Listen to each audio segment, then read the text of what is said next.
All right, ready to jump into another deep dive? Today, we're looking at the No Agenda newsletter. Oh, yeah. No agenda. These guys always have a unique take on things. Yeah. Independent for sure. This week, they're focusing on, well, a lot is going on, but mainly reactions to the transition of power. Right.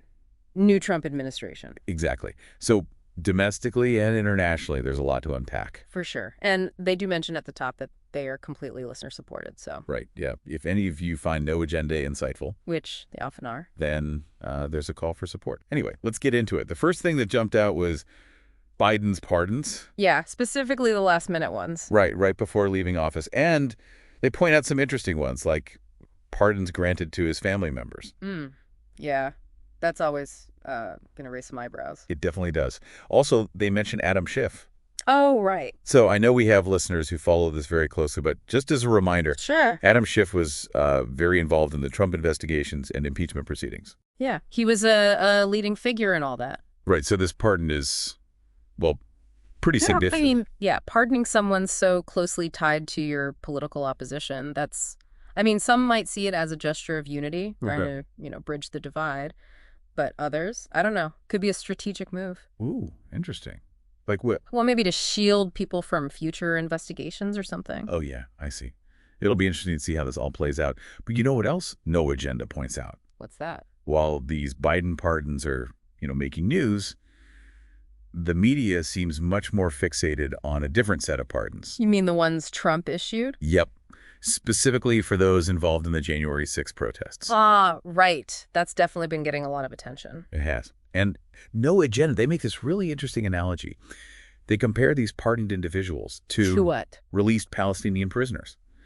And they imply that, they could potentially engage in further violence. Oh, wow. That's It is a powerful comparison. It is, yeah. It really makes you think about the potential consequences. Right, and the way it's being framed, no agenda suggests this whole media focus. Yeah. It might be intentional, like to divert attention away from Biden's own pardons. Yeah. It's like, what's It's the word? distraction. Yeah, like a magician's sleight of hand, Right.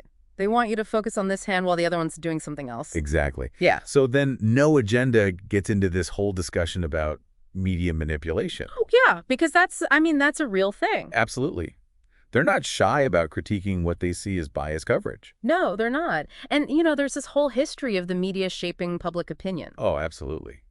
Think about, it goes way back, wartime propaganda, Yeah, and it's still happening today. Election campaigns, all that. all about framing the narrative. Exactly. And No Agenda is really pushing their readers to be critical thinkers, To really question everything. Yeah. Look at the source, the biases. Don't just take things at face value. Yeah. And to be fair, we should always do that, Always. no matter where we're getting our information from. Absolutely. Multiple perspectives, you Yeah. know. Do your own research. Right. Okay, so then they shift gears a little bit. They start talking about this big international issue, the war in Ukraine. Yeah. That's a whole other can of worms. It is. And they make this rather bold prediction. They say that this could become Trump's Vietnam. Trump's Vietnam.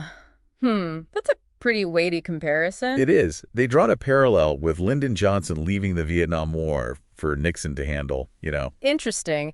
Yeah, the Vietnam War was, I don't know, like a turning point in American history. It really was. So to compare Ukraine to that, well, suggests they think this could escalate significantly. Yeah.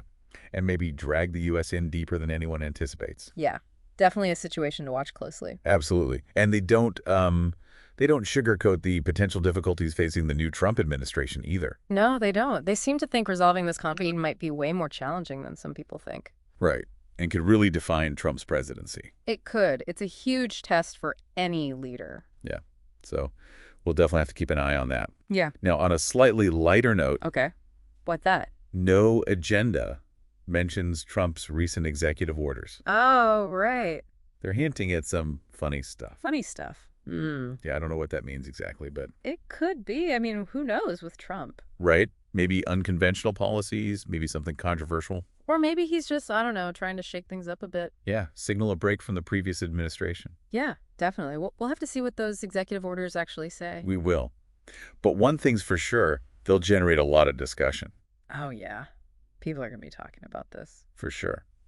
And speaking of generating discussion, No Agenda also mentions the What? whole memes fest happening around all this. Oh, the memes, of course. You can't have a political event without the memes these days. It's true. They've become such a part of political discourse, haven't they? They have. It's fascinating, really, how a simple image or caption can, Capture everything. yeah, complex issues, public sentiment, it's all there. And they spread like wildfire online. They do. They're incredibly powerful, especially among, younger generations. Yeah, it's how a lot of people are consuming news and information these days. Absolutely. It's a whole new way of engaging with politics. It is. It's a reminder that the political landscape is constantly evolving, how we talk about it, how we experience it. Everything. Yeah. But we'll have to leave the memes for another day.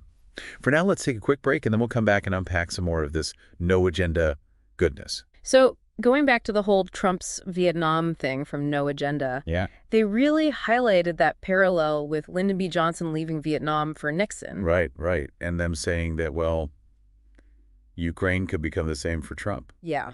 And, Vietnam, that really impacted America. It did. I mean, changed everything, really. Yeah. So for No Agenda to compare Ukraine to that, it suggests, I don't know, a sense of things could get really bad.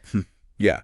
Like a warning almost. It almost feels that way. Yeah. They even say directly this conflict could be Trump's Vietnam.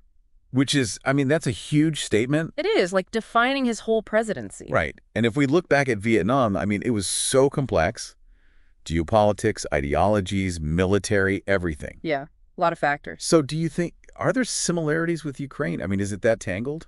I think, yeah, there are some parallels for sure. Okay. I mean, you've got Russia exerting its influence and the U.S. supporting Ukraine, and then all these alliances. And, it's a really delicate situation. It is. And No Agenda seems to be saying, there are no easy answers. No, not at all. They're really pushing for, nuanced thinking. Yeah, to look beyond the headlines. Yeah, exactly. Understand the history, the geopolitics, the human cost, all of it. Right, right. Because this isn't something to just, I don't know, skim over. No. We can't be passive about this kind of stuff. War and peace, it's serious. It really is. We have to be informed, engage with these issues, Absolutely. And hold our leaders accountable. Exactly.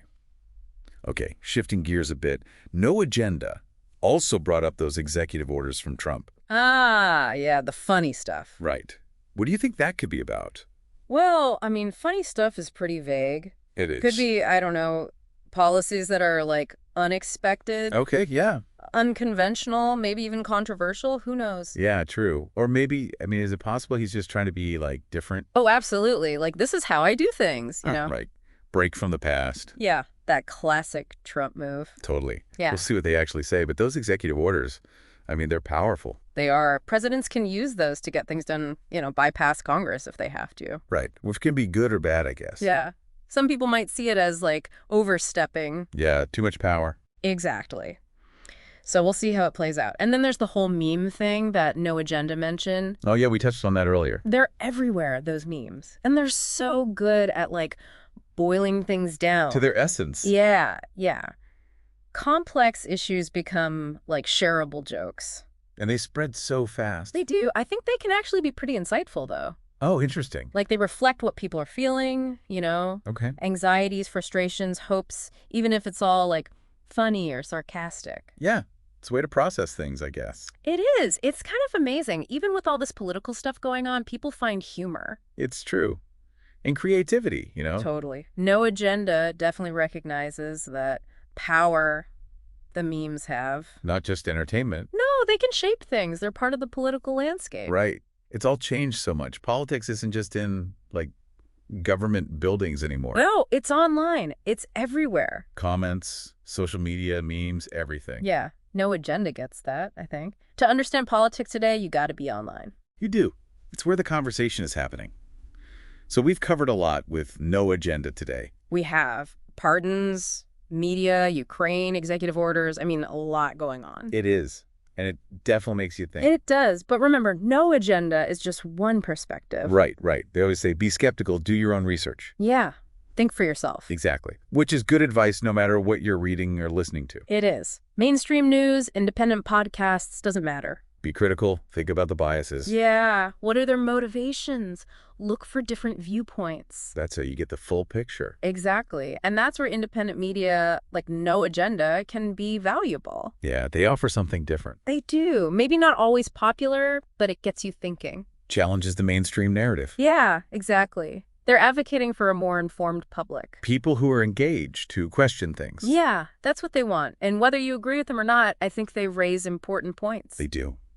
About media, about information, about how we think about things. Totally. They're pushing us to be better, more critical. More informed. Yeah. And to look for those independent sources. Yeah, that's key. So, keep that in mind as you navigate all this news and information out there. Yeah, good advice. Stay sharp. Keep those critical thinking skills honed. Look for different perspectives. And always question what you're seeing and hearing. Always. All right, well, that about wraps up our deep dive into No Agenda. It does. So much to think about. There is. But that's a good thing, right? It is. Keeps those minds active. Absolutely. So until next time, keep exploring, keep learning, and keep those conversations going. Well said. Thanks for joining us on this deep dive, everyone. Yes. Before we wrap up, I wanted to touch on something No Agenda kept bringing up. Oh, what's that? Their whole spiel about independent media and needing listener support. Right. Yeah, they really emphasize that. They do. It's like their whole thing, they're funded only by the audience. Yeah, they see it as like a way to stay truly independent. Right. No corporate influence, no advertisers calling the shots. Yeah, exactly. They can pursue the stories they want, even if they're, I don't know. Controversial. Yeah, controversial, or maybe just like not what the big media companies want to cover. Right. And I do see their point. Yeah. I mean, especially these days with so much media being controlled by, Huge corporations. yeah, huge corporations. Yeah. Or driven by specific political agendas. It's a valid concern, for sure. Having different voices out there is important. It is. For a healthy democracy, you need that. You do.